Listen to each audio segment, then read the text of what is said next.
देश की आवाज तेज टीवी 24 के साथ सच दिखाने का जुनून। প্রত্যেক পল্লীর কাছে আমাদের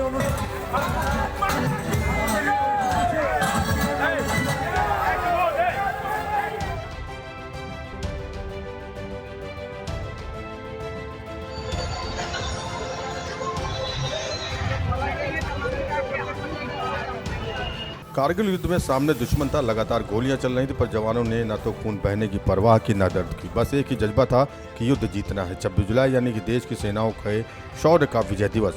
सेना के जवानों के अदम्य साहस के बल पर 60 दिन तक चले इस युद्ध में जवानों ने पाकिस्तानी सेना को करारी शिकस्त दी थी। इन्हीं शहीदों की शहादत की याद में और दुश्मन पर विजय को लेकर आज के दिन को विजय दिवस के रूप में देश भर के नागरिक मनाते हैं। पश्चिम बंगाल के उत्तर कोलकाता के हाथीबागान में भी एक विशाल तिरंगा यात्रा का आयोजन किया गया, जिसमें स्थानीय लोगों ने बढ़ चढ़कर हिस्सा लिया। अभी हम लोग खड़े हैं हाथीबागान में और आप देख सकते हैं कारगिल विजय दिवस को लेकर के यहाँ पर भारी संख्या में एक तिरंगा यात्रा निकाला जा रहा है और भारी संख्या में जो लोग हैं वो इसमें जो स्टूडेंट हैं, छात्र हैं और जो नौयुवक हैं वो इसमें हिस्सा ले रहे हैं। और आइए आपको इस तरह से भी बात करवाता हूँ इस संस्था के लोगों से, इन लोगों का क्या कहना है।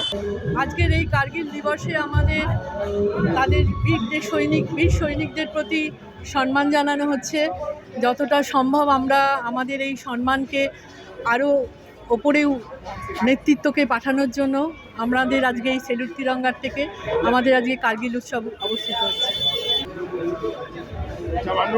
আমাদের স্যালিউট তিরঙ্গার পক্ষ থেকে আজকে উত্তর কলকাতা জেলা স্যালিউট তিরঙ্গা পক্ষ থেকে এই তিরঙ্গা যাত্রার আয়োজন করেছে। গত বছরও ঠিক এই দিনে এখান থেকেই আমাদের তিরঙ্গা যাত্রা হয়েছিল। স্যালিউট তিরঙ্গা সারা ভারতবর্ষব্যাপী এই যে স্বাধীনতা সংগ্রামীদের ওপর বা আমাদের দেশের জন্য যে সমস্ত সৈনিকরা যারা অতন্দ্র প্রহরী হিসাবে আমাদের দেশকে রক্ষা করে চলেছে তাদেরকে সম্মান জানানোর জন্যই আমাদের এই সংগঠন তৈরি।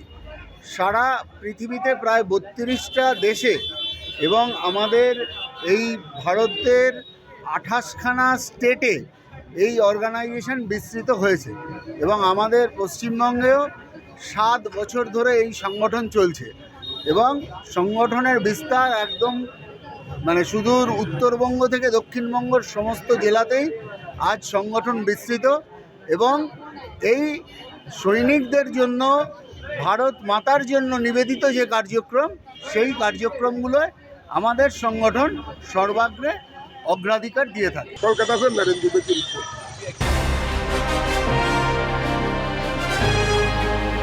देश की आवाज तेज टीवी 24 के साथ सच दिखाने का जुनून।